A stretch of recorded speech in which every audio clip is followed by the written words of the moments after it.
and welcome to My Xbox and Me, episode 254. I am one of your hosts, MC Fixer, alongside the one, the only, Too Fresh Crash. How are you? Hello. I'm doing so well since the last time we talked. Alright, thanks for nothing, Crash. Alright, this is the first week. This is the first week ever. Nah, that's not true. Ever's probably too much. Where, like, we only got like 5 minutes into the show.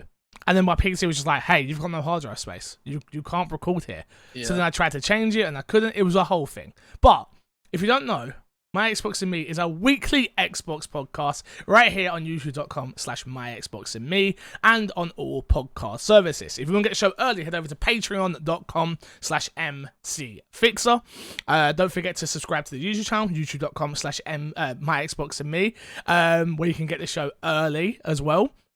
We're going to be doing clips now, Crash.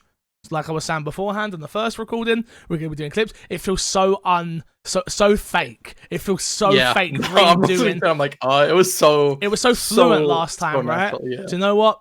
You know this show. You're here. If you're here this week, you've got it. All right? Shout out to our Patreon producer, which we actually forgot last time, Crash, Mr. Aaron God. Thank you so much for helping me. Worth the mistake now. For helping me keep the lights on. I do appreciate it. Crash, we got a hot topic coming in. Topic of the show starts now. We're just getting straight into it. And this time, you're going to do the talking from the start, because I'm not going to. So I will read it, and here we go. Okay. Spider-Man is coming to Marvel's Avengers as a PlayStation exclusive. This one was taken from IGN by Matt T.M. Kim. PlayStation has confirmed that Spider-Man will be coming to Marvel's Avengers as a free PlayStation exclusive. Spider-Man will be released post-launch, so it won't be available when Marvel's Avengers is released on September 4th. In a new PlayStation blog post, Marvel's Avengers confirmed that Spider-Man will be added to the playable roster in early 2021 at no additional cost to anyone who owns the base game. As previously leaked, Spider-Man will be a PlayStation exclusive. Crash, how are you feeling on all of this? Spider-Man being an iconic Marvel character, Marvel's Avengers already being...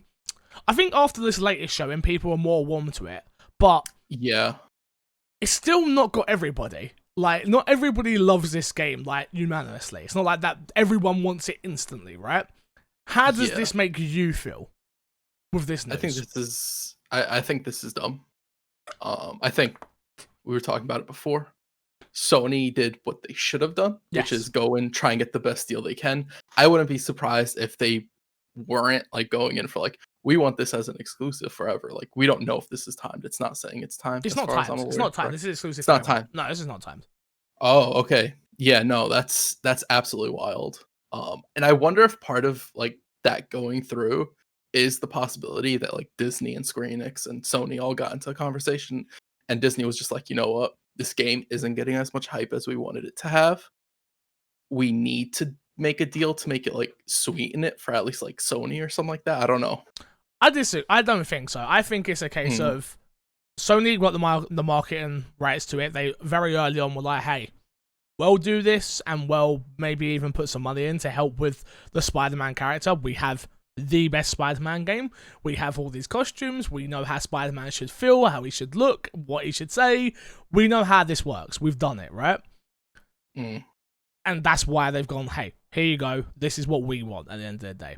My thing is, this is one of the most anti-consumer things ever I've seen in video games in a super long time. Because, and this, I was having this thought the other day yesterday when it got announced, where I was like, this is a kid's game. Realistically, this is a kid's game. Like, a lot of kids are going to play this game. They love the Avengers, and they want to play as their favorite superhero.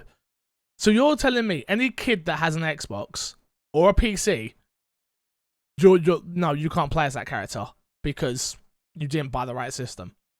Like, not only that, and as me, I'm an adult and this upsets me, so not just kids, I'm not just using kids as the example, but it's like, I don't understand it I understand it from a business perspective, and I really do, because this is genius from a business perspective. Like, you're telling me you're going to have the most known powerful, like not in like superhero powerfuls, but like in marketplace value, name branded, all of that. Like you're gonna have them exclusive to your platform.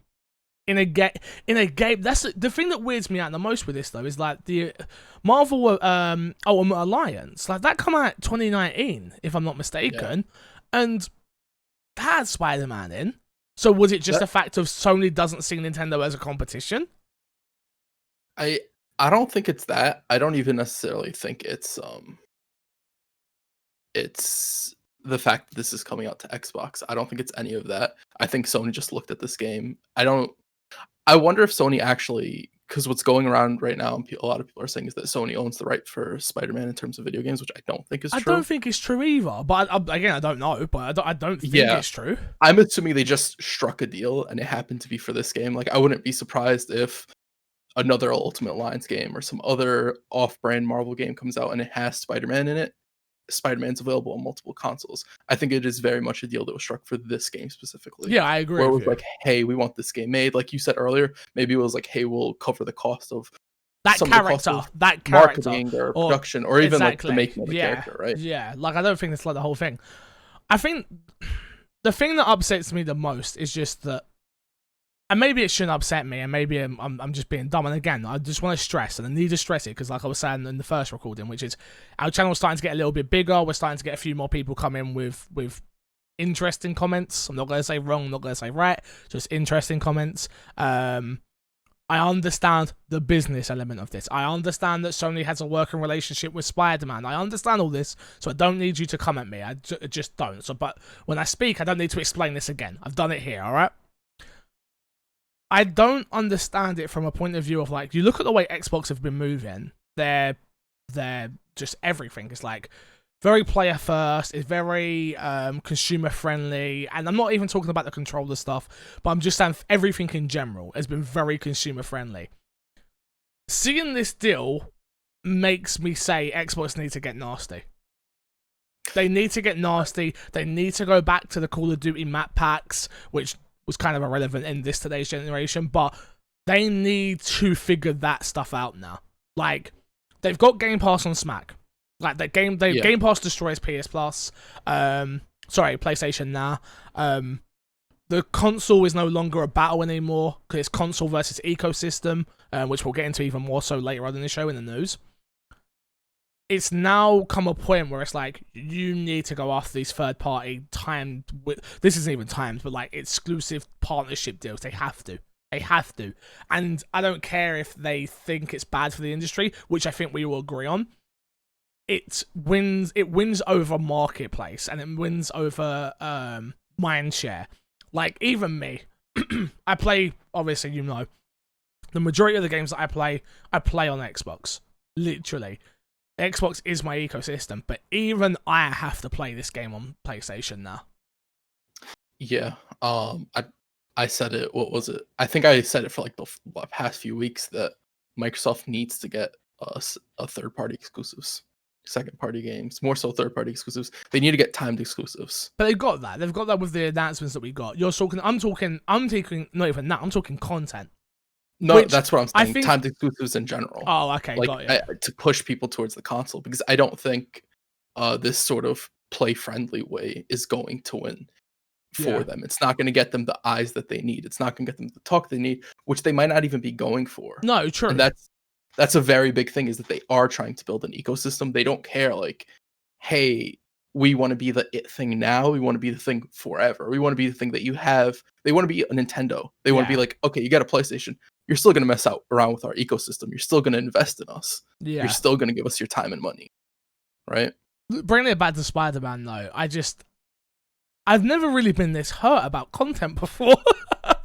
Yeah. Like, I've never like had a like real strong opinion, because it happened in games that I didn't care about. So I finally understand how people feel. Like, if I'm being honest with people, like, this isn't a game that I was like, oh, I can't wait for. But Spider-Man is my favorite superhero of all time. So to know that somebody else would be playing him, and I wouldn't even have that opportunity to play him because I chose the wrong plastic box, or hard box, I guess, being a PC. really just pisses me off. It really Yeah. does. It's so wrong. So, like, it's so hard to have this conversation without keep saying, but it's so smart.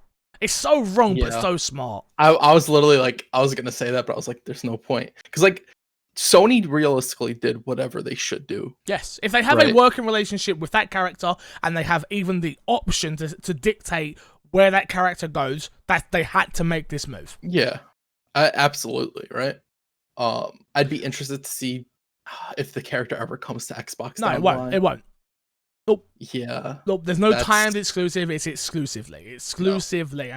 and so it should be. I'm moving on to like people keep saying, oh well, don't worry, Xbox is gonna get Xbox are not getting anything. No. They're not getting anything. And Xbox. Go on.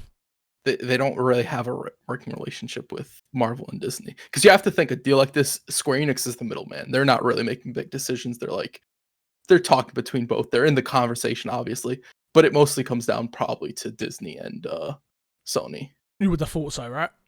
Yeah. The other conversation is, well, Xbox did this ages ago with Soul Calibur. Like, would you make of that conversation? Soul Calibur is different also, because like Sony and Xbox got exclusive characters individually. But people didn't like that one. People didn't like their characters. And then Nintendo got Link. And then I don't like that. I think it's a dumb argument, personally. Also, you're talking about a game that came out how long ago, and the industry should have moved forward how many years beyond that? One thing I do want to touch up on that is that it's very indicative that the people in charge, the biggest platform, will always take the greediest option. 100%.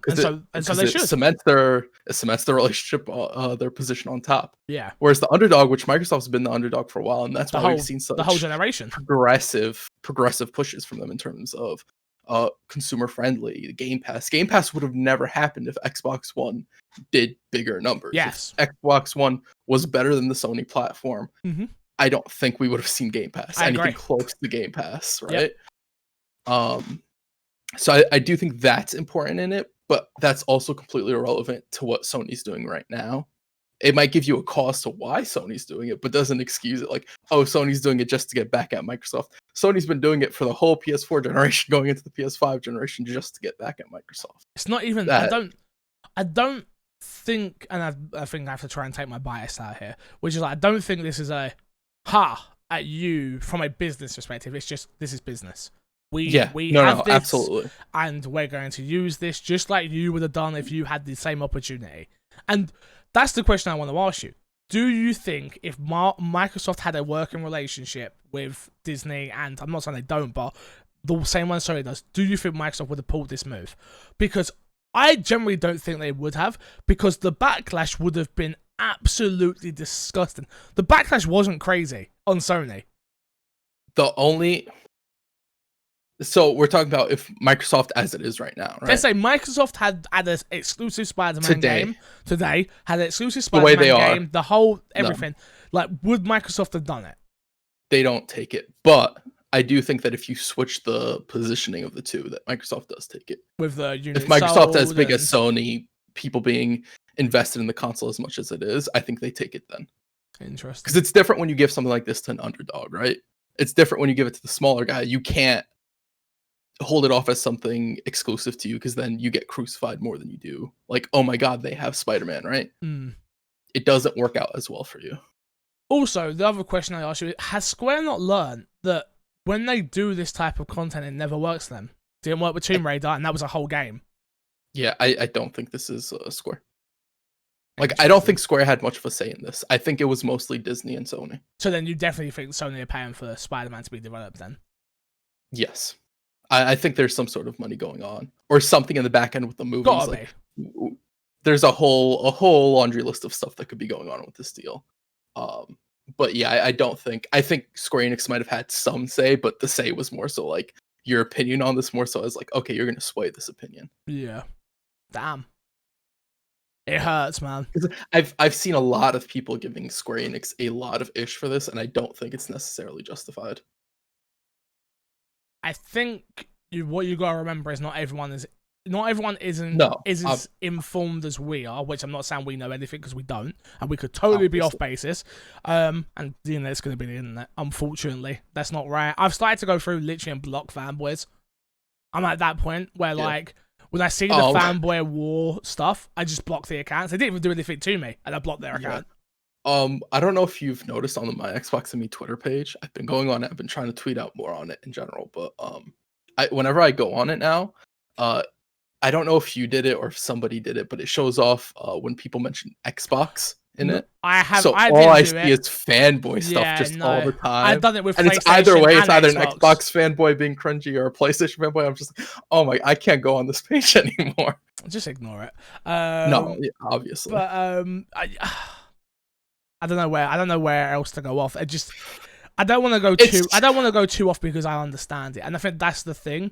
Where like once upon a time, MC Fixer of maybe 2 years ago on this podcast would have been screaming and shouting and getting really angry about this and really passionately going like mad and talking about how anti-consumer this is and how disgusting it is, yada yada yada yada yada. But me now, as someone who also runs their own business, number one, as someone who starting to understand more business, number two, it just hurts. It just hurts. Don't take my non-angry tone of voice as not being upset or not being disappointed in Sony, disappointed in Square if they had anything to do with it, which I think they did. In disappointment in Disney. To do this with Spider-Man is wrong. There's plenty of people that you could have done this with, but Spider-Man's not one of them, in my opinion. I don't think if it's anyone other than Spider-Man, they take it. No, I agree. Again, I'm taking out the business part of it. It's just I'm talking. Even maybe Wolverine. Maybe Wolverine would have been a big one because he fits. You got to think of characters that fit this type of game as well. Like it's not like a Mega's Hero where like go on. You can make every character work fit in this. You think so? Yeah. Fair enough. I think so. I think it's just making the character play well and fit into the world. I don't think it's like a character's so out of the possibilities for this. Interesting. Damn. It hurts. Yeah, it's when I first saw this story, I was like, oh no, people are overreacting because I saw it was a posting and then it got taken down or whatever. Yeah, and nobody was posting any picture. Yeah. Nobody was posting any pictures of it. So I was like, oh, people are probably misreading and whoever posted it first just wanted to get the clickbait. Yeah. It's probably just the Insomniac skin, but then it was like, oh no, it's the whole character. I was like, oh yeah, that's the other thing, right? Which is like, why is this not just a skin? And it could have been there's plenty of skins they own that they could have. The only way I am okay with this happening is if it's the same Spider-Man from the PS4 Spider-Man and they're making like their universes are all joined. Oh, that's the only way I'm okay with this. Because at least then it makes sense. But that's my thing. Yeah. It doesn't, because my problem is it now doesn't make sense right now. Other than the fact of greed. Other than the fact of greed from a company's perspective, it doesn't make sense. Other than greed, it doesn't make sense. How else does it make sense? Absolutely It doesn't, agree. Right? Like for Absolutely me, agree. I agree with you. Like I could see the skin, maybe even like an ability if we really had to, like something to make people push over. But a whole character doesn't make sense. It opens the bigger question of like, so Spider-Man's now not getting a story arc in this game, right? I'd imagine he would have story missions. I think he'll have his own like campaign missions the same way like they said Hawkeye will and they'll be fully co-op. But I don't think Spider-Man will ever have a story part in any future updates. Yeah, like unless they make him available on other platforms. Stop thinking. Let me hit this out of you. Look, it's not happening. It's not happening. He's never coming to another console. You keep cutting out. I keep cutting out. Yeah, you keep getting like muffled. Alright, 1 second. I'll check. Oh gosh. Sorry, give me 2 seconds. Anyone watching the video?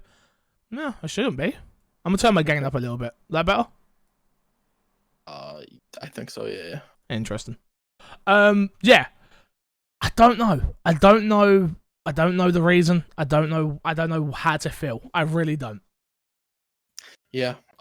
This is like, I get it. I think that's the important thing is I get it. It sucks. It's disappointing. This character should have been on all platforms. It should have been in exclusive skins. There's a lot of should haves that could be said in this. At the end of the day, what are you gonna do about it? Well, the only thing that you can do, Don't buy the game. don't buy the game. Yeah, that's a really good point. That I think a lot of people are still gonna buy the game and they're Of just course gonna they complain about it. I saw it happen with Destiny where people are like, "This is getting exclusive content in this expansion. I'm gonna buy the expansion, but I'm gonna be mad the whole time." I'm literally that person, right? I'm very angry. I'm very upset. It's annoying. Still gonna buy it. I still have to. I'm gonna go buy it on the damn platform that they're making the content exclusive. Yeah. No. If you really have an issue with it, don't buy it. But You're in a position where you can't really not buy it. I mean, I could. There's plenty. You're gonna play it. I'm sure. I'm sure we can get a copy from Square Enix for maybe Nano to review it or Zygo to review it. Or there's plenty of people I could if I wanted to make a hard stance on it. I could. Am I going to? No, I'm not going to because I want to play this game at the end of the day, and it's one of the few games my fiance is excited for, and I think that's the part that sucks. She's excited for it? Yeah, because she loves Iron Man. You know how much she loves Iron Man. I know that. Just like the game could be absolute trash as long as she gets to play as Iron Man. There just has to be purple thingies as well. Exactly. Don't forget the purple thingies. Marvel heroes. Pretty much. But yeah, it sucks, man. It really, really sucks. Let's get into Fix's sack, Crash. You can email in at myxboxandmepodcast@gmail.com, or you can hit us up on our socials at myxboxandme, or you can hit us up in my Discord, which if you want a link for that, just let me know. It's on my Twitch channel, but nowhere else actually. You can't really find it anywhere else other than my Twitch. That's probably the only place it should be. Yeah, I guess so. I don't think like if you put in your Twitter bio or something. I wouldn't put it in my Twitter bio anyway. You know. Yeah. No way. Anyway, Fix the Stack, here it goes. First question comes in and says, we saw the Halo demo at Xbox's game showcase. 343 got a lot of hate because the lighting wasn't good and the textures were off. People are complaining that the game looks worse than all older Halo games and will look like that on release. 343 came out and said the demo was very early development. What are your thoughts on this? I feel free. No, you go.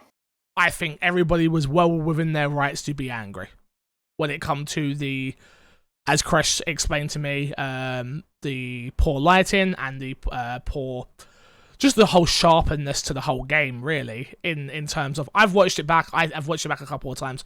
I still like the look of it, if I'm honest with you. I like how it looks in terms of its moment-to-moment gameplay, but I understand the textures. I understand it being quite grey. I understand the landscapes are not to that full potential, right? I saw an article, I don't know if we put it in this week's news, but there's definitely a quote coming up in this week's news, so you'll hear that then. But so if I repeat myself, I apologise. But I was reading something about this, how the game was running on a PC, number one, that had the same specs as an Xbox One X. And again, it's always rumours because I might be wrong. But there was that, and on top of that, they've gone back to the old Halo art style. And because they got so much, because they got so much hate from 5 and 4, that they've gone back to the old art style. I believe it's something like that. Maybe I'll bring it up for next week's show and we'll talk about it there. But as someone who's I played the original Halo, and obviously this is better looking than that. That's not even a question. I think it's that conversation between, and we spoke about it last week, and we'll talk about it probably for a few more weeks until these consoles come out, if we're being honest, which is like, it depends what you're comparing it to. Because I play plenty of games that are not that good looking. But when you come off of playing Last of Us, or even I'm playing Final Fantasy at the moment, which, playing Final Fantasy 7 and looking at Cloud and Tifa and Barra, they look amazing. You look at these NPCs though, they look like PS3 or Xbox 360 characters. So, I'm not someone who's hung up on graphics. I prefer gameplay. Like, I'd rather have great gameplay than I would, like, crazy, fantastic graphics, in my opinion. Because you don't play the graphics, you play the gameplay. But I understand wanting it to look good, so.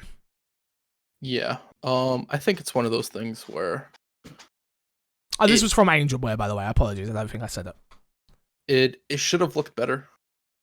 It didn't look the best it could have looked. It is an old build. It is all this other stuff. I don't know if you've seen any of the pictures with like some color correction and stuff like that, where you can see more of the detail in the guns. No, I haven't. So they're using a simplistic look in this game, but there is supposed to be more detail in a lot of this stuff. That's just off because of lighting. Lighting's very important in games. So it's not that I don't think it's there. I think they picked a great art style. I do think it's simplistic. I think it'll age better, which goes back to my point of Halo becoming a platform, in my opinion.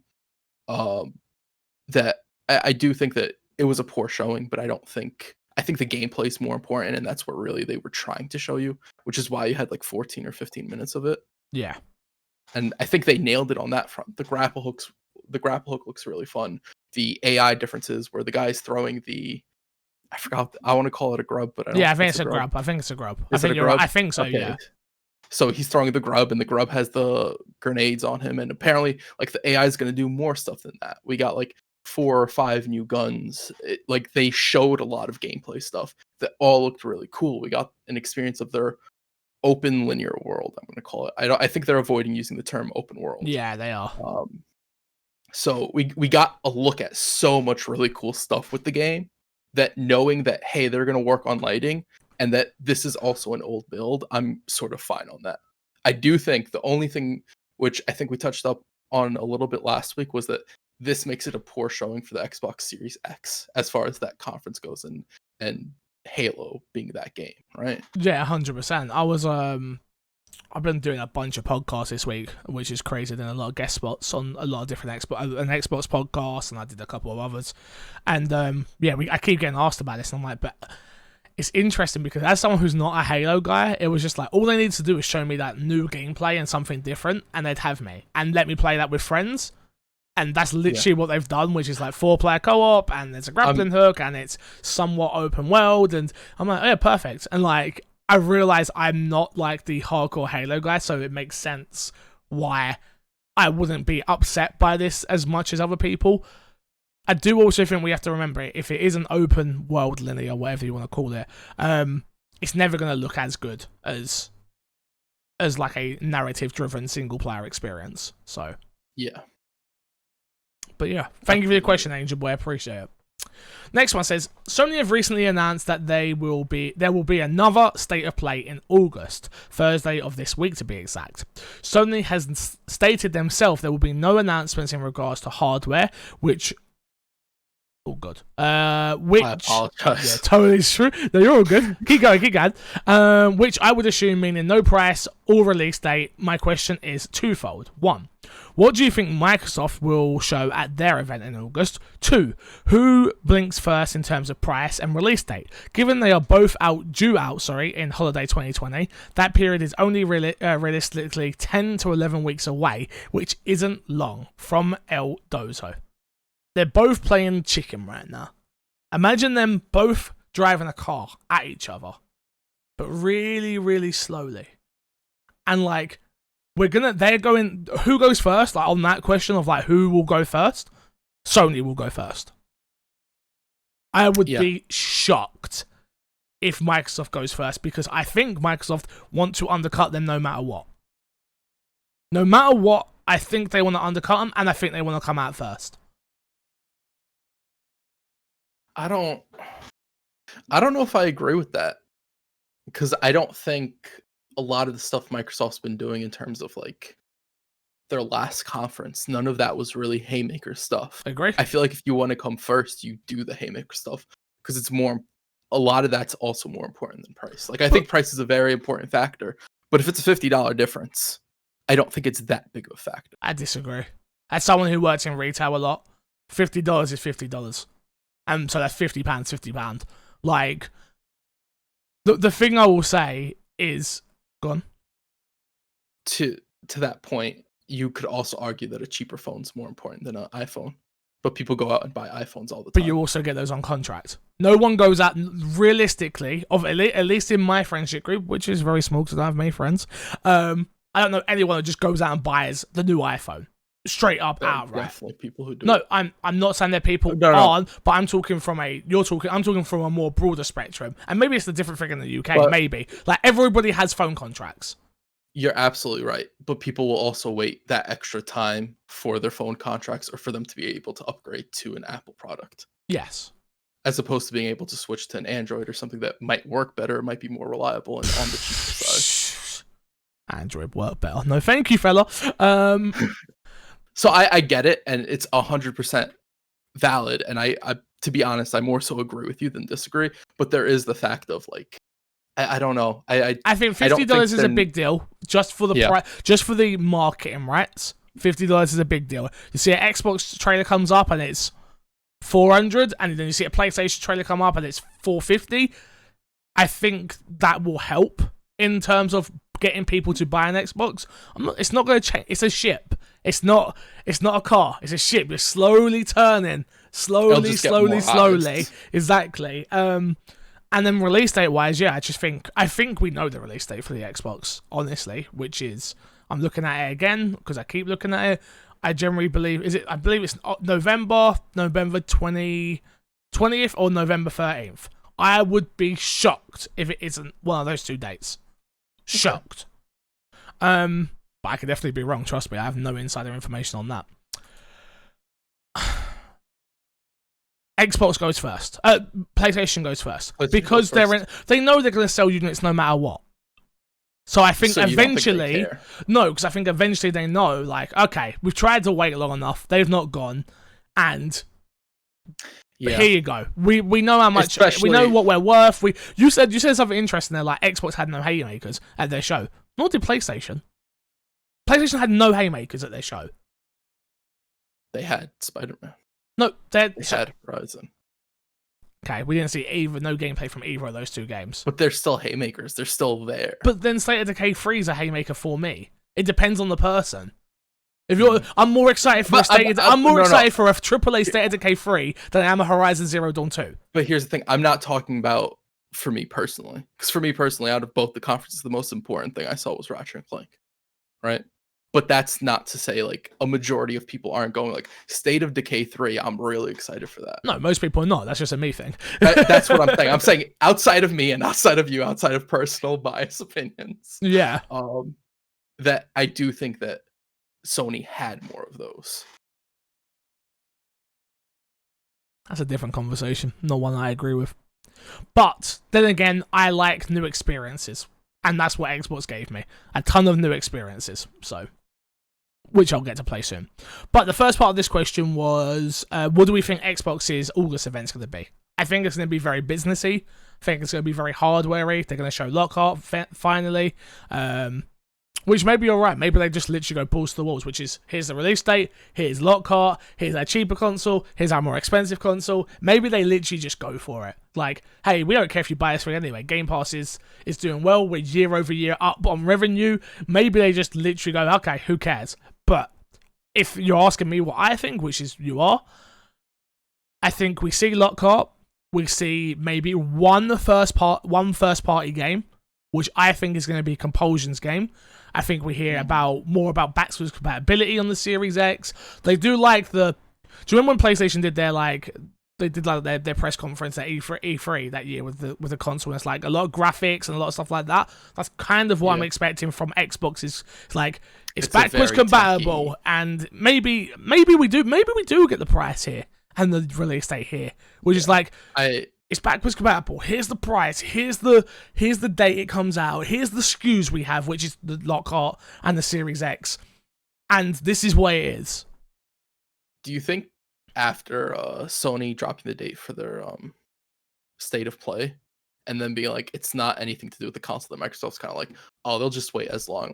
We might as well just like go completely all out now whenever they do their conference in August? I don't think so.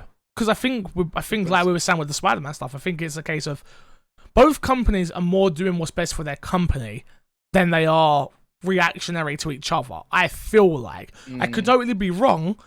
I do think part of the business is waiting for the biggest competitor to go first, so you can undercut them, though. Yeah, but yeah. But what if they drop and their price is really low and you can't undercut them. Who, PlayStation or Xbox? PlayStation or Xbox, either way. Uh, Do you think waiting in that point is like If a one bad comes move for out, them? the other one's going to come out pretty soon after. Right. But I'm saying, let's say Sony comes out first. Yep. And their console is $400, and then Microsoft comes out and they match that. Yeah. Do you think the wait was worth it at that point? No, whoever comes first wins that race. If you match, so if the they're person both cheap, if you match, the person who goes first, I think wins. But I keep saying wins. I don't mean it like that. I just mean it's not an actual. But win. it's not an actual win. Yeah, exactly. Like, but even still, we've learned. I think the Xbox could come out at $200, mate, and people still won't care.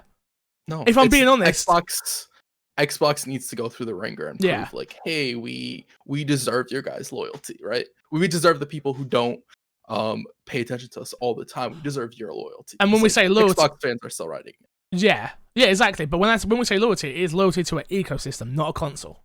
Yeah. And I think I have to keep stressing that on this podcast now, because we got a question. Let me actually get into that question straight away, because it'd be a perfect place to jump in and talk about it, which is Fix stated last episode that he has 1K earmarked for next-gen consoles, and if one was over 500, he wouldn't buy it. Does that mean that if the Xbox is $599, you're shutting down the brand? From Little Smee. No, it doesn't. It means I'm moving to PC. You've got to, at that point, if I'm paying more than £500 for a console, I might as well buy new parts for my PC. At that point, I might as well buy myself a new processor, which I can play all of the Xbox games because in the Xbox ecosystem, the console to me means nothing anymore. In both regards, like if I knew PlayStation exclusives would come out on PlayStation Now day one and that was on PC, that's where I'd play them. I'd play all of my games on PC. I choose to use the console now because I run a business with it and stuff like that. You've heard all my saying, but no, I'm just not gonna overspend on a console that I don't think's worth the money. Like, neither of these consoles are worth more than £500 to me. Neither. To you, I think that's an important part. Though. Yeah, that's this whole podcast is my opinion. Me talking my opinion. Like, come on. I know. Yeah, neither of these consoles are worth more than £500 to me.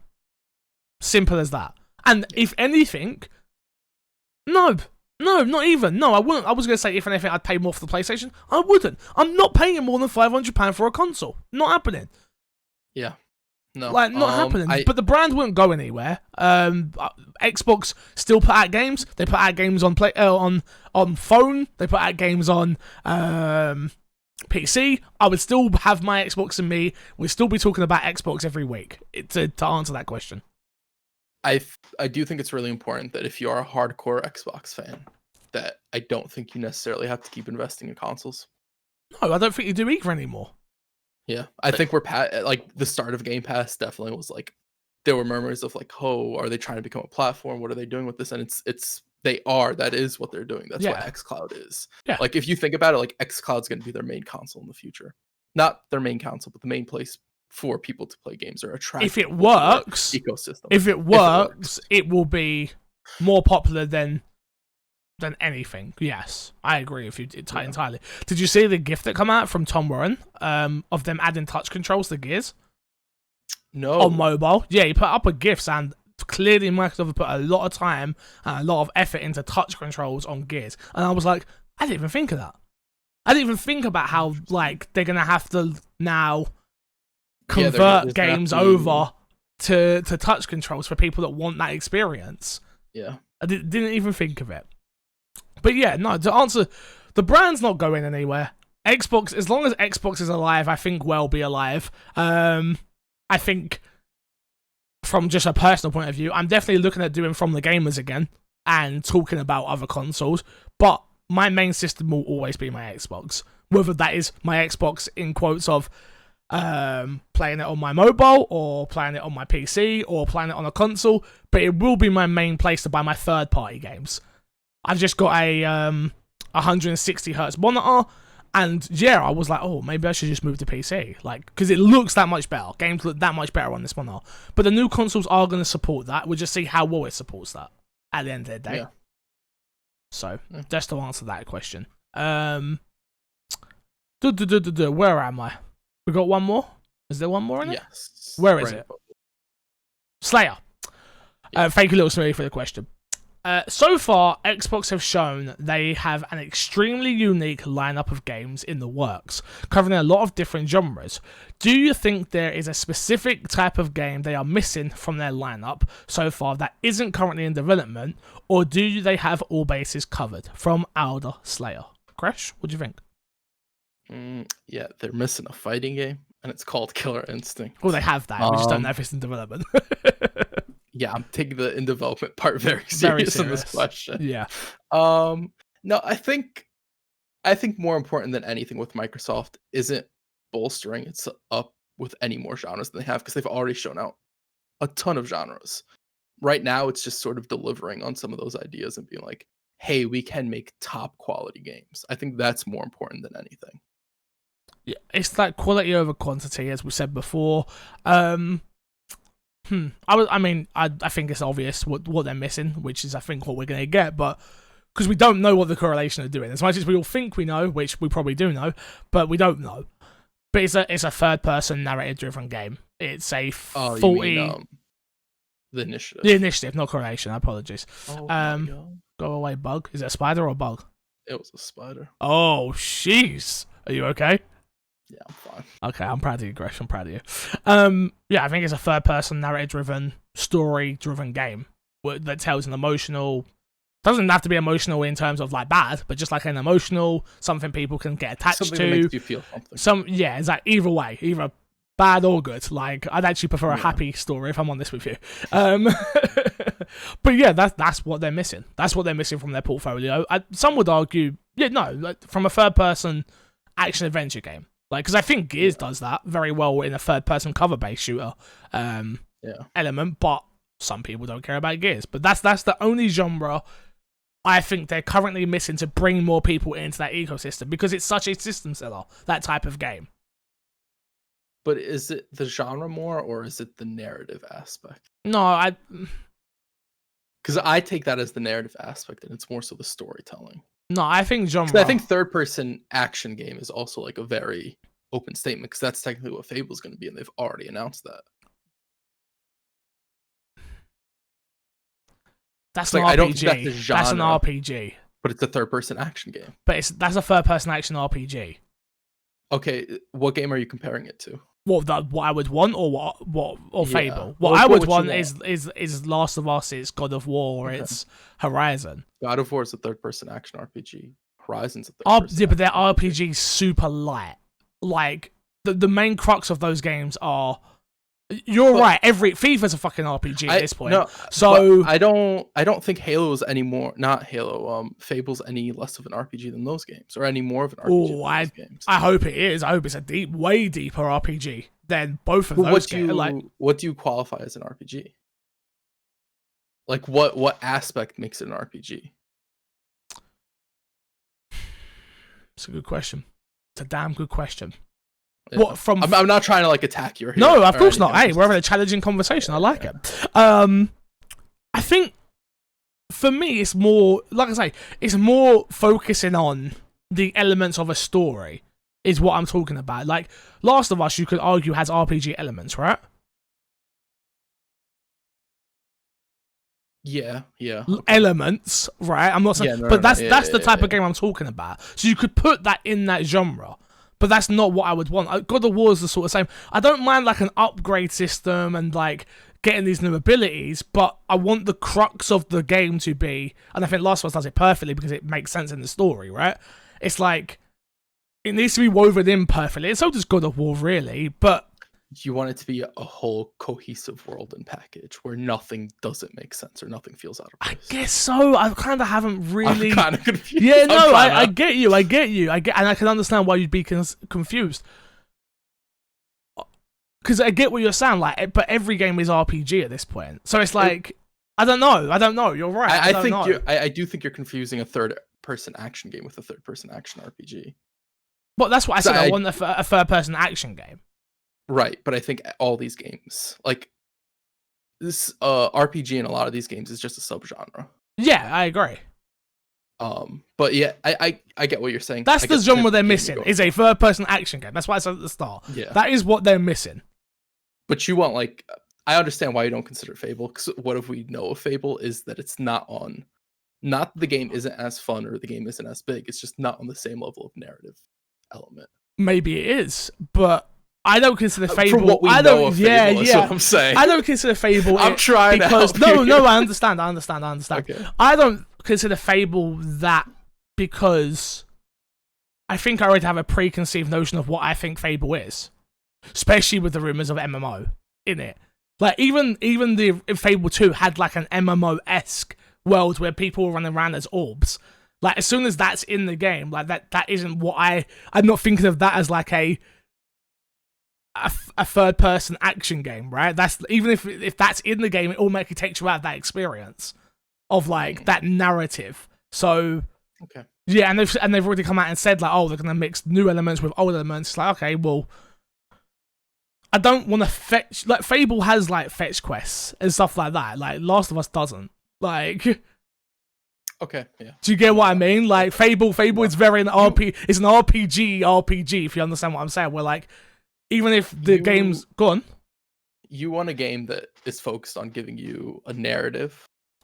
Yeah. As opposed to a game that's just sort of, or not that you want because you'll enjoy Fable, as opposed to a game where the narrative is sort of the subplot of the gameplay itself. Yeah, well, but you could argue that God of War and Last of Us both do a fantastic job in both of those elements. No, absolutely. But I don't think at any point is the narrative playing second fiddle to the gameplay in any of those games. Yeah. It's not to knock the gameplay, because I think the gameplay in both of those games is really good, especially God of War. It's phenomenal.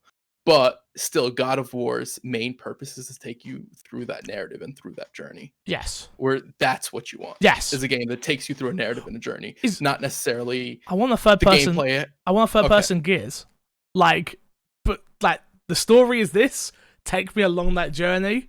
Got it. And we're gonna have little bits here and there, and there's gonna be like an upgrade system, and there's gonna be this, that, and that. But there's gonna be game elements in there. But yeah, like I don't know if Last of Us is considered like RPG, like those RPG. I don't think so, right? Like you wouldn't consider it like that, really. No, but you do have you're wasting the pills to like upgrade. That's my thing, yeah.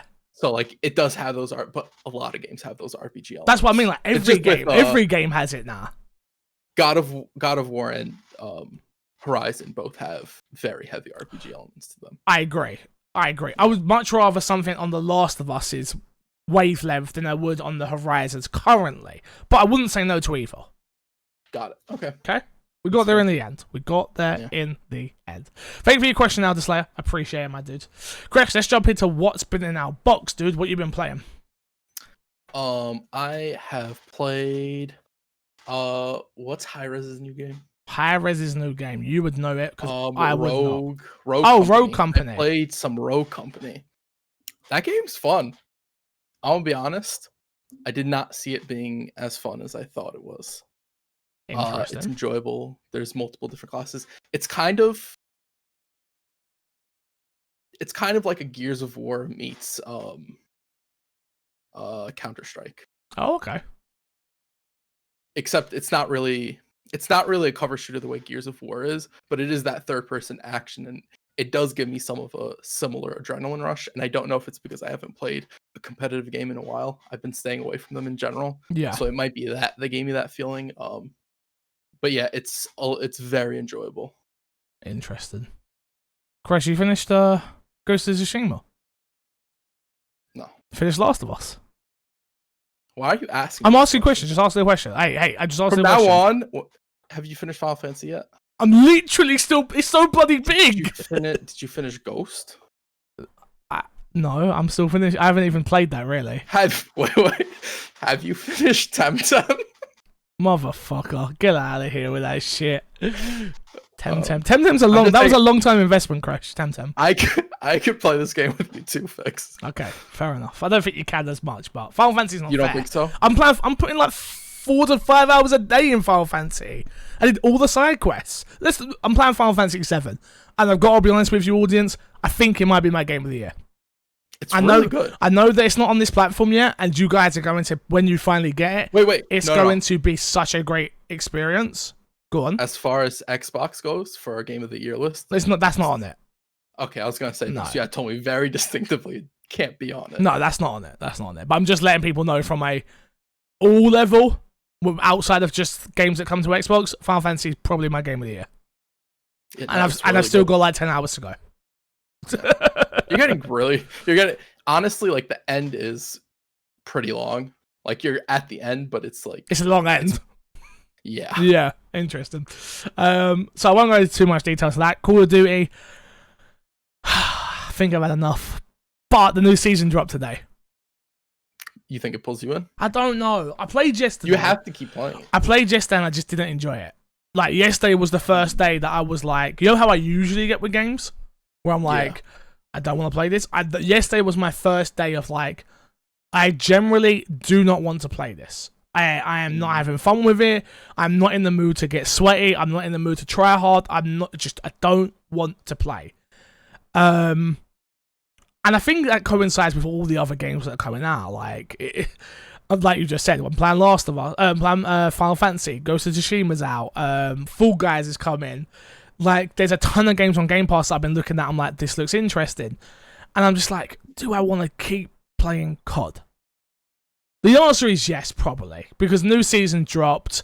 And when I'm playing it with friends, I have so much fun playing it. Especially when we're winning and we're doing well. But the highs are really high and the lows are really, really, really, really low. When you jump in and you do like 4 hours of just dying in like 99th, 98th, 80th, 60th, you've only got 3 kills, you're like, oh, this is too much. You think you were just having a bad day? I think I hadn't played for the weekend. The problem is with me, if I don't consistently just keep playing, I get bad. And as soon as you add another game into my repertoire, for some reason, it takes me a week to get back to that one game. Got it. Doesn't matter what game it is. Like, I've learned, it used to be just, if I played a different type of shooter, I'd be trash at the shooter I was good at, like PUBG. It used to be like that with Apex or Fortnite. Now it's just, when I play Final Fantasy, it takes me 6 hours to warm up of COD. Before I'm even comprehensively decent. I'm like, oh, this is too much. And by that point, you're moving to Final Fantasy again. Exactly. So yeah, kind of sucks, but that's life. Other than that, what else have I been playing? Nothing. No. Been quite a quiet week. Yeah, because it's mainly Final Fantasy and COD, honestly, at the moment. Back to Ring Fit, like I said before. But yeah, no, that's about it. That's about it at the moment. But, you know, that's how it is. Let's jump into this week's Dashboard Crash, aka the news. Big news came out, which I expected to be topic of the show, but we just didn't. We just Spider-Man, you know, Spider-Man. Halo Infinite's multiplayer will be free to play. This was taken from the official Halo Twitter account. Halo is for everyone. We can confirm #Halo Infinite multiplayer will be free to play and will support 120 FPS on the Xbox Series X. More details will be shared later. This is humongous, Crash. This confirms 2 things for me. 2 things. Hit me. Number 1. 1. Xbox Gold, whatever form it exists, if Game Pass absorbs it, whatever they do, Xbox Live will not be a part of it. Multiplayer will not be a part of it. I agree. I think that'll be built in. You get an Xbox, you have multiplayer. You have xCloud, you have multiplayer. Wherever you are, however you're playing, you have multiplayer. I don't know what that'll mean for Xbox parties and all that. I don't know if you'll still need it for that. Nah. Because I don't think so either. But I could see them like, hey, you still need Game Pass Ultimate or whatever, just for parties. I don't think they do that. I don't think so. But I could see it. That's number 1. Number 2. It was last week or before last week that I said Halo is becoming a platform, and they're going to keep growing out of this game. And I think this proves that to me. I mean, they've already somewhat subtly said that anyway. So you're not like jumping off a cliff there with that one, big man. No, but I'll pat myself in the back. Thanks. I'm patting me, but I'm actually patting you. I feel that. Wow. I'm glad you can feel it. I'm glad you can feel it. This is humongous, right? Like, to remove that barrier to entry for Halo, it's becoming Apex. It's becoming Fortnite. It's becoming Call of Duty Battle Warzone. it's becoming that platform where, hey, what are you up to tonight? Are you fancy jumping in some Halo with me? Oh, I don't really care about Halo. It's free. Might as well give it a try. Oh, this is actually pretty fun. We've talked about it in the past, and I think I don't know if we've talked about it on the podcast, but I don't think we have. More games, Gears of War included, a lot of multiplayer focused games, multiplayer centric games need to become platform games as opposed to sort of sequel releases where Gears of War 1, 2, and 3, it should just be Gears of War multiplayer, and the games will sort of affect it. The newest Gears game comes out, it has new guns. Well, we'll put those guns in the multiplayer. We'll release maps that are more focused on what the story is going through, or that expansion. I think we've learned that with Battle Royales, but it's something you can take into all multiplayer games now, right? Yeah. Which is, give us a battle pass, so we're always earning, and you're making money from it. No problem. I'll pay you for the battle pass every season, or give me the ability to earn the battle pass. Cool. Give me good skins. Give me good, good microtransaction-y things, and let me have the option, and you will make money. I actually think we've known this since before that, before BRs for a very long time, but people just weren't paying attention to it. MMOs have been doing this for forever. But you pay a subscription service with MMOs. Not for all MMOs. That's true. Not all. That's true. Not all of them. That's right. Most right. MMOs are free to play, and it is sort of like put as much money as you want into the game. The problem with most MMOs that I'll talk about, because I remember playing Lord of the Rings online for a little bit, and it's like, oh, bag space costs this much, and this is this much, and that one's this much. It's like poorly done ones that are 100% milking you. If you want a horse, it's going to cost you this much. It's like fuck. But even in terms of subscription fees, like, most of the game is there and it's consistently playable, and they're just building on what's already there. And that's easier to keep people on board. And that's really important to remember, is that we probably won't get another Halo for the rest of this console generation. For this new console generation, you mean? We'll get a big update. Yeah. They'll label it something else, and that'll be like, oh, it's meant for whatever the next Xbox is. This is what I thought bloody Destiny was going to be. That is literally what I thought Destiny was going to be. Destiny is a platform. You buy Destiny, and then you'll buy these other bits, no problem. But you're just buying one game, and it just never turned out. Destiny's problem is that there were too many cooks in the kitchen for that game. And greedy publishers. That game did kind of the same thing that Anthem did, but it did it before Anthem, so it was very lucky in that it didn't know what the game wanted to be because there were too many people giving opinions. Oh yeah. Because like, if you look back at what Destiny released as, it wasn't a great game day one. It wasn't a great game for a while. I enjoyed until it. They fixed that gear and that loot system. Yeah. It's not about enjoying it, but we also enjoyed Anthem. Yeah. Except we expected more for Anthem by the time we got to it. Right? True. Because I understood what that type of game was by that point. Exactly. Whereas for Destiny, it was a lot of people's first MMO experience. Yeah, to bring it back to the Halo stuff, it's just, I'm super excited for a lot of people that are going to get to experience this game in this multiplayer in all its glory. Because a lot of people don't care about the single player. Me being one of them. Like, I'm going to play the single player because I want to try and invest myself into that world now. I want to. But the barrier to entry being knocked down like this is amazing. And absolutely. I'm just really, really, really, really interested. We're going to talk about it in the news a bit later about how they're doing things. But I'm really interested in how the microtransaction side of things are going to be. They have to not mess this up. We're going to talk about it. It's in the news a bit later. Okay. We will talk about it. But I'm very interested. I haven't read it, so we'll find out. Oh, it's this story literally coming up next. So let's read that and then we'll get into it. Halo Infinite developer 343 Industry addresses graphics, multiplayer beta, and microtransactions.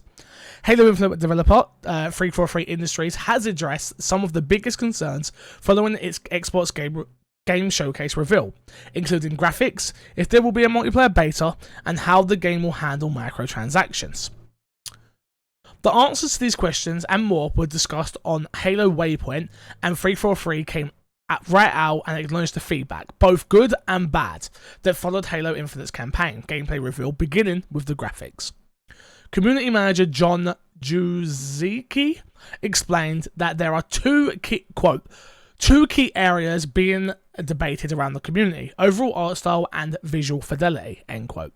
Quote, based on our learnings from Halo 4 and Halo 5 and Halo Wars 2, along with strong community feedback, we decided to shift back towards the legacy aesthetics that defined the original trilogy. With Halo Infinite, we're returning to a more classic art style, which was a key message going back to the very first reveal that generated enthusiasm and positive responses. This translates to a more vibrant palette, cleaner models and objects with less noise, though it doesn't mean less detail. While we appreciate this may not be for everyone, personal's preference, we stand by our decision and we are happy to see it resonating with so many fans around the world. They then go on to say this in another quote. One second, I'll take some water. Jesus, my throat gets dry so quickly nowadays. Go on, Chris, drink that water. Drink that water. I gotta say that. Quote, the second theme being discussed involves visual fidelity. Negative feedback in this area includes comments around characters and objects appearing flat, simplistic, and plastic-like. Lighting feels dull and flat, and object popping. We read your comments. We've seen the homemade examples of retouched content, and we've heard the Digital Foundry assessments. In many ways, we are in agreement here. We do have hard work to do in addressing these areas and raise the level of fidelity and overall presentation for the final game. The build used for the run of the campaign demo was a work in progress from several weeks ago, with a variety of graphic elements and in-game still being finished and polished. While some of the feedback was expected and speaks in areas already in progression, other aspects of the feedback have brought new opportunities and consideration to light that the team is taking very seriously and working towards assets. We don't have a firm answer of outcome to share yet, but the team is working as quickly as possible on plans to address some of the feedback around details. Clarity and overall fidelity, the team is committed and focused on making sure we have a beautiful world for players to explore when we launch. What do you make of that, Crash? Yeah, no, I agree with a lot of it. I'm sure there is some stuff that people pointed out that 343 might have overlooked, but I do think a lot of it just sort of, the game wasn't where, I don't even want to say where it should be, because it is an old build and the game's not done yet. Games don't get done literally until they're about to release most of the time. Probably a month before, right? The game go gold, and then they start polishing it after that even more so. Yeah, because some first day patches a lot of games launch with as well now. Mm-hmm.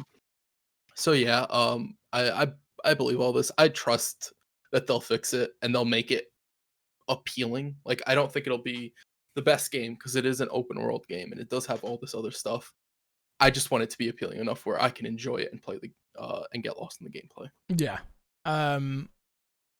Like I said, we already kind of touched on it a lot, but I'm glad they are coming out and speaking so quickly on everything.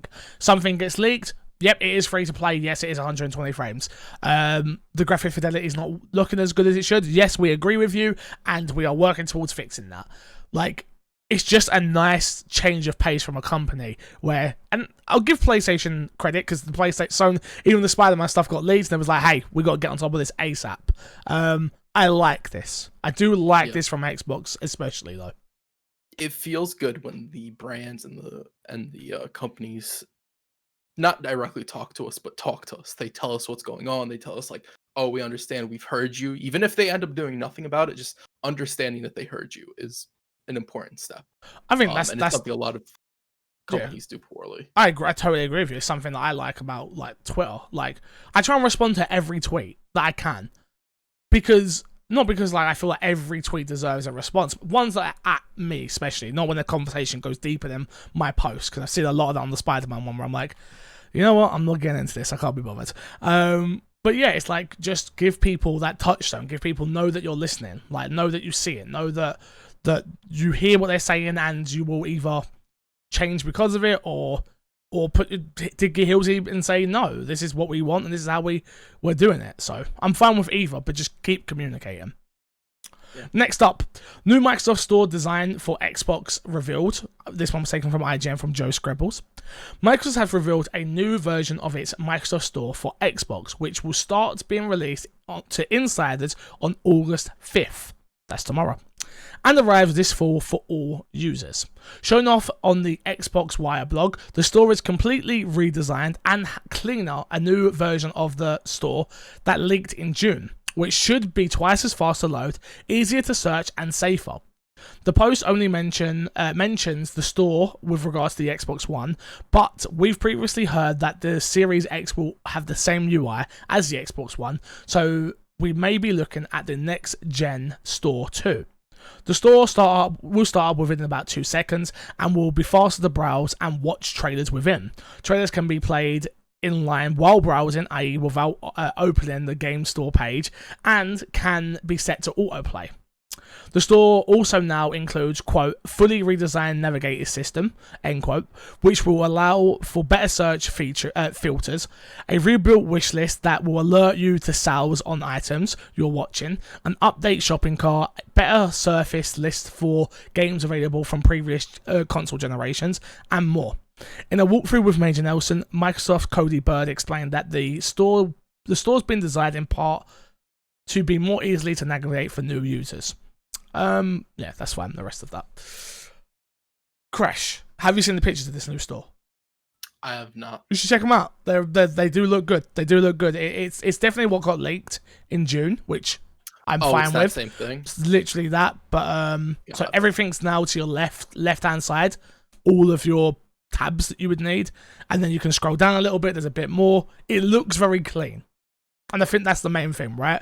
That's the thing that you want from your operating system. You need it to be clean. No matter what, that's all it needs to be. It's clean. But yeah, I'm optimistic. I'm very, very, very optimistic about the new UI. I wish they would have waited to show this, obviously, with the new console. To me, that would have been enough. Even if they did give it to the Xbox One, it just seems. Everyone knows my opinion on new UI. Want a new console. On new UI, but yeah, it's disappointing to me in that regard. But that's life. At the end of the day, that's life. I like the look of it. I think it looks nice. It looks clean. I will say they said it's 2 times faster, and that has me a little worried because the store is real slow right now, guys. 2 times faster is very good. Right? It's real slow right now. So it needs to be 4 times faster. So instead of being very slow, you're now just slow. It'd be very fast on the Series X, I'm sure. True. You know what? That's what I'm waiting for the store to get fixed by hardware upgrades. Yeah, no. It looks good. It looks clean. I like the look of it. Better than what's there now. And that's all I kind of want. Absolutely. Yeah. That's all I kind of want. Moving on, Microsoft updates Xbox Game Pass branding by removing the word Xbox from social logos. This one was taken by Adam Banghurst from IGN. Chris has decided to stop doing time codes, so I guess I'll do it. I apologize. Yeah, I mean, every week, Chris. Every goddamn week. Microsoft has updated its branding for both Xbox Game Pass and Xbox Game Pass PC by removing the word Xbox from its social channel logos, as reported by Farrokh. This change has been made for both Xbox Game Pass and Xbox Game Pass PC, although the names of each account are still Xbox Game Pass and Xbox Game Pass for PC, respectively, and the Xbox logo is still present. Additionally, the Xbox Game Pass website still uses the full name. So yeah, if you didn't see this, they're removing the word Xbox from Game Pass and just calling it Game Pass. Works for me. Why not? I guess. Again, it's that whole. It's irrelevant. It's that whole thing where it's like, yeah, Game Pass, cool. Yeah, I don't. This got made a really big deal, and I was so confused why people were talking about it. So we have a question. It was kind of like whatever. Okay. So should we? Oh, this is the Joe. What? I've added this question to the wrong bit. I have added this question to the wrong bit. So no, you won't have this question, Chris. Carry on talking. I lost my train of thought. I apologize. Yeah, to me, it's just not a big deal. In all over, it's just not not a big deal compared to what could be a big deal. The question we got was about, did you see that they removed the Xbox optimized thing? So this is the question that come from. So, question for the podcast. It appears as Microsoft is stating to remove their optimized for Xbox badge from the covers of various games, Xbox games, covers due to fan feedback on how the badge was bigger than the average penis and ruined box art. It would appear that, I should really just read through these beforehand. It would appear that there will be information on the back of the box to be better informed customers whether a game is optimized for Xbox Series X or not. Did you have a problem with the giant badge on the cover of all Xbox games? Are you glad that Microsoft is removing it? What will happen to the badge now that it's gone? Can you make Halo armor out of it? The answer is yes to that last question. From Sarah Squid. Sarah, thank you very much for the question. Please refrain from using penises in the questions next time. Gosh darn it. It caught me off guard, I'm gonna be honest. I skimmed through the question and I didn't catch that word, and I was like, oh, that's a good question. Good question. And you reading it there was great. Thank you. I personally didn't see the problem with the logo, honestly, but I also understand that I come from a very privileged position where I get sent codes for games quite often. Not everything, but quite a lot. And if I don't get sent code a game, I usually buy it digitally, just because I game share and stuff like that. So for me, it wasn't a big deal. I just... Who buys a game for the case? I agree with that. But I also think there's another question of, like, it looks ugly on the case. Is the question, if the question is, did it look ugly? Yes. It looks a bit ugly. It could have been a lot smaller. But if the question was, is it a big deal? No. You want to know what? When I was a kid, I'd go into GameStop all the time. I'd look at all the covers, and I was like, this looks the best. I agree with you. And I'm telling you, if it had that sticker, it does not look good. But I don't think you as a kid would be like, this looks ugly, it has this badge. Like, no. I would have been confused by the badge. No, you wouldn't. Series X, what is that? You would have had a Series X. I have a PlayStation. I can't play this game. Damn it. No, I'm happy they listen to fan, like we were just saying beforehand, right? I'm happy they're listening to fan feedback as quick as they are. As long as the information's there, though, for people, for the very avoid? That's not the right word I'm looking for. Non-informed. We'll use that. Customers, because as someone who works in retail, Jesus, people are stupid. Yeah, especially because it's supposed to be a new console generation that you're going to look at it and they're going to be like, this is mostly like the games we have at home. Is this for the new Xbox? Yeah, exactly. But yeah, I think this is one of those changes that's kind of like irrelevant. It doesn't really mean much. It's nice. You are right. It does show that they're listening. I don't think it hurts for them to remove it. I don't think it was probably that big of a deal for them. Because I don't think they would have started printing out covers for games just yet. Yeah. No, I think they have. You think so? Yeah, definitely. Definitely. Everyone be ready. A Haley show's going to run past the screen, and there she goes. Next up, Take-Two CEO. Next-gen prices increase for NBA 2K21 is justified. When 2K Games announced that NBA 2K21 will be priced at $70 for next-gen consoles, it kicked off speculation that there will be another price hike for video game software in the PS5 and Xbox Series X generation. Take-Two Interactive CEO Take-Two Interactive CEO Stranzel Zelnick defended the price point for NBA 2K21 and said that the price hike reflects the quality of the experience. In an interview with Zelnick, also spoke on the price hike during today's Q1 earnings call with the investors. Quote, there hasn't been a price increase for frontline titles for a long time, despite the fact it costs a great deal more to make those titles, Zelnick says in an interview with GameIndustry.biz. And we think with the value we offer customers and the kind of experiences you can really only have on these next generation consoles, the price increase is justified. During the Q1 earnings call, Zelnick clarified that it will announce pricing on a title-by-title basis, but defended the price point as a great value based on the hours of entertainment based you can get in NBA 2K. You know, I didn't hate the fact they charged $70 when we first talked about this. I thought it was dumb. I don't think NBA was the game to do this. But after this statement, I genuinely hate their decision making because the price isn't justified. I 100% agree with you. Yeah. I It's the same game. I don't think it's not. no. Oh, sorry. There's Sorry, sweat. you're talking about. Sorry, I understand what you're saying. Nah, you're Yeah. talking about specifically this game. Yeah, it's this game. It's not. You could say like, oh, all our newest games are going to be $70. I'm fine with that statement.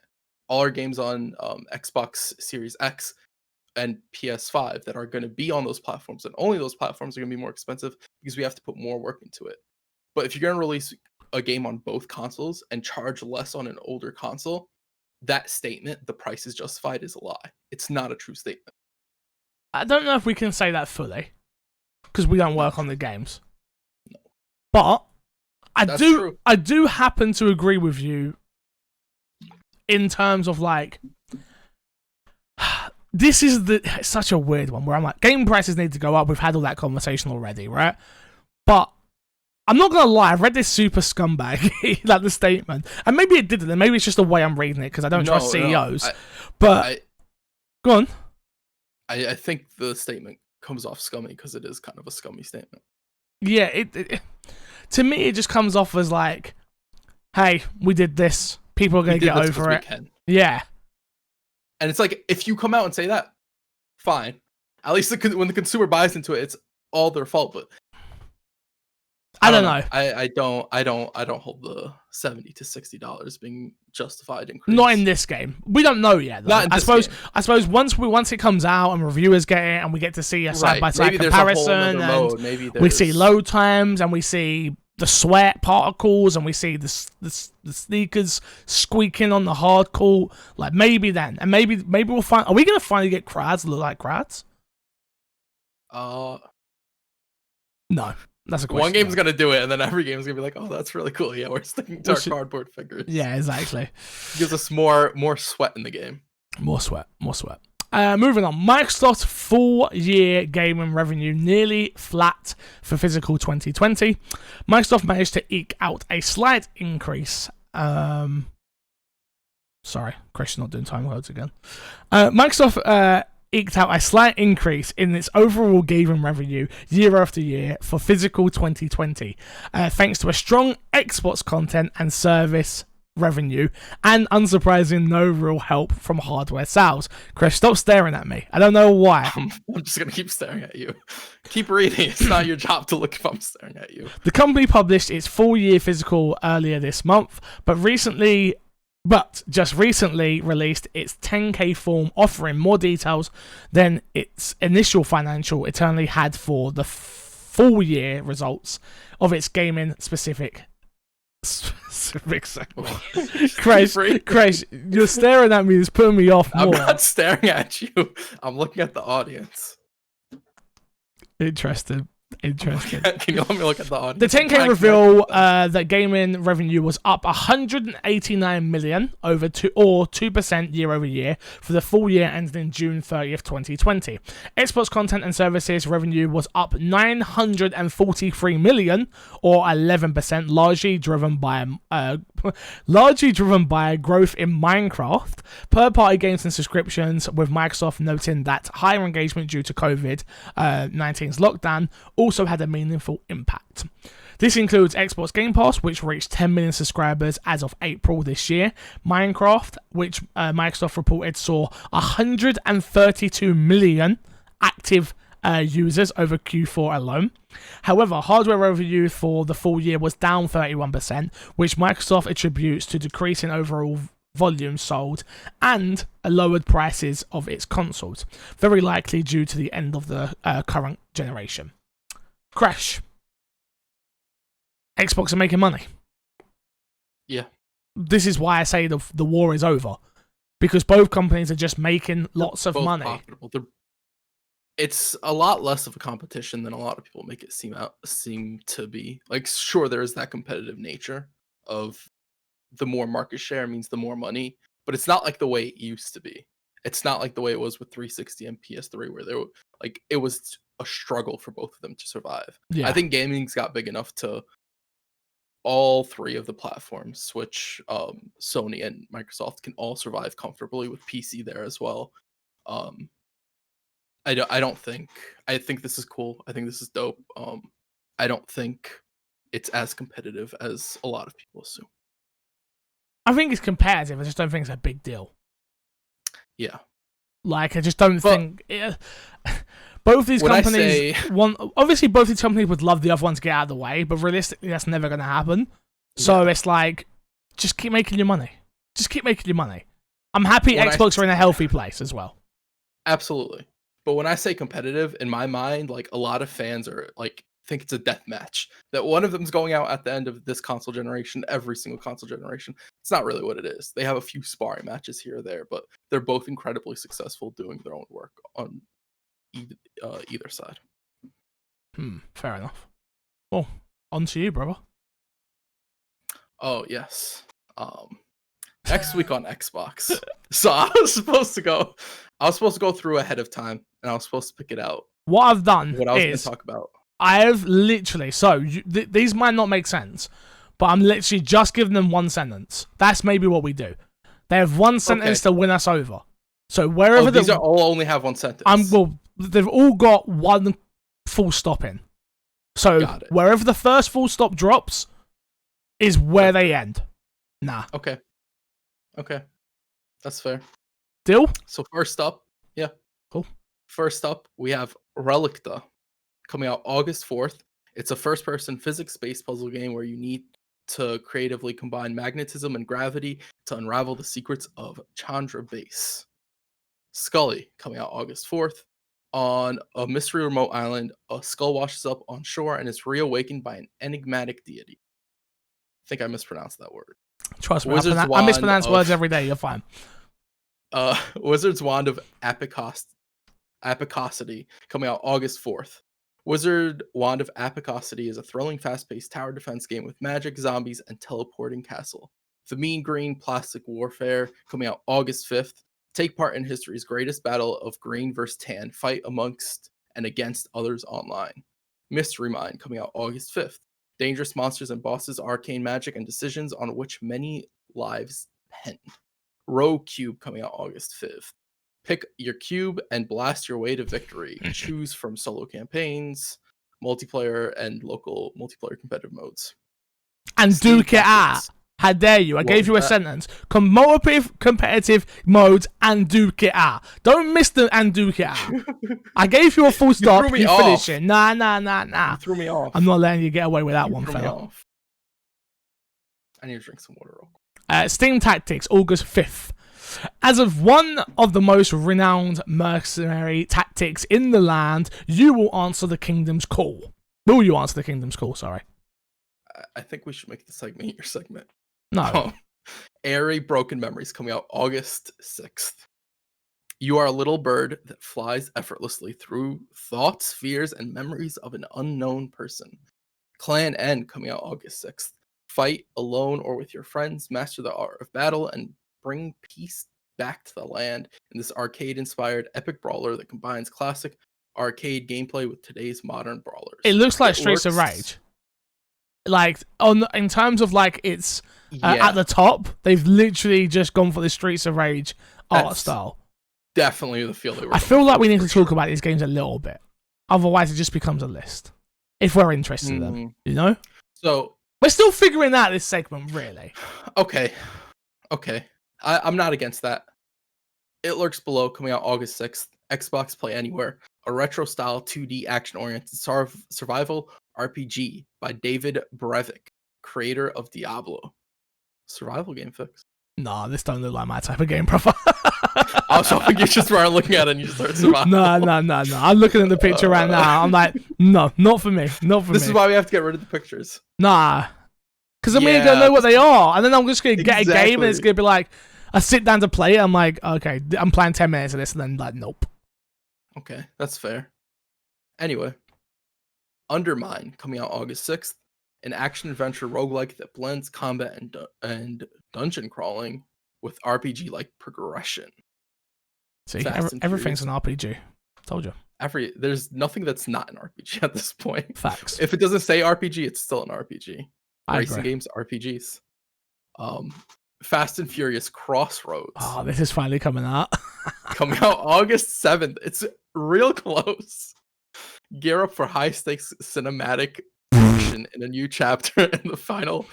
Not in the final, in the Fast and Furious saga, as you join the family to hunt down an international crime syndicate and pump the brakes on their plans.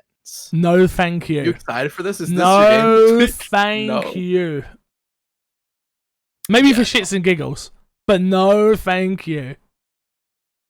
Next thing you know, it's gonna be your favorite game ever. Game of the year. Final Fantasy, Game get of out of the the year. way. Fast and Furious is coming. Final Fantasy's nothing. Fast and Furious is the only FF I care about. Exactly. Hard Cube coming out August 7th. Xbox Play Anywhere again. Xbox Play Anywhere has been a lot of places these last 2 weeks. Idea Xbox, that, baby. whenever the last Idea time we Xbox, did it. baby. True. A simple but gripping casual game to pass the time with lots of unusual settings, levels, and worlds, with sleek graphics and dynamic gameplay accompanied by a fun soundtrack and online rating system. No, thank you. No. Swim Sanity coming out August 7th. A multiplayer underwater shooter with action-packed co-op and versus game modes, all supported by online and local play. I've played this.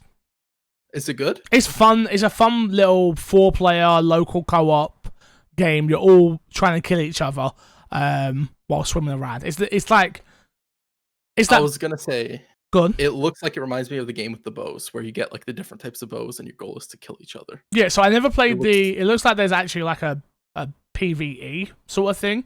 I only played the versus mode at EGX, but the versus mode was fun. We were all trying to kill each other. There's a video of it, I believe, on my YouTube channel. But yeah, it was fun. It was fun. It was worth playing.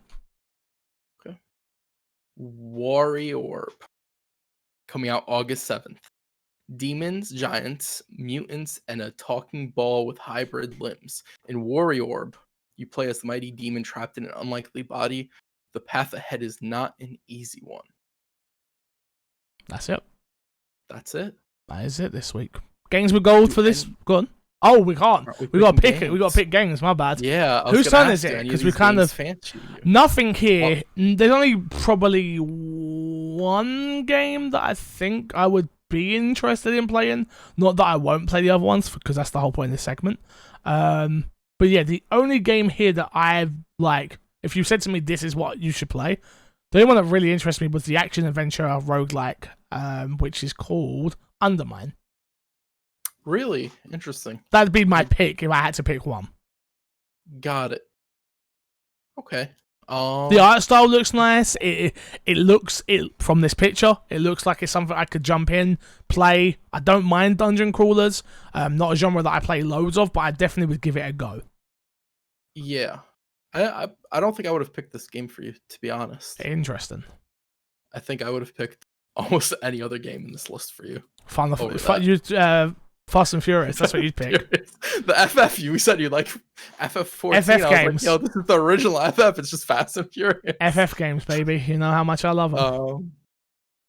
I don't think there was that much that super interested me.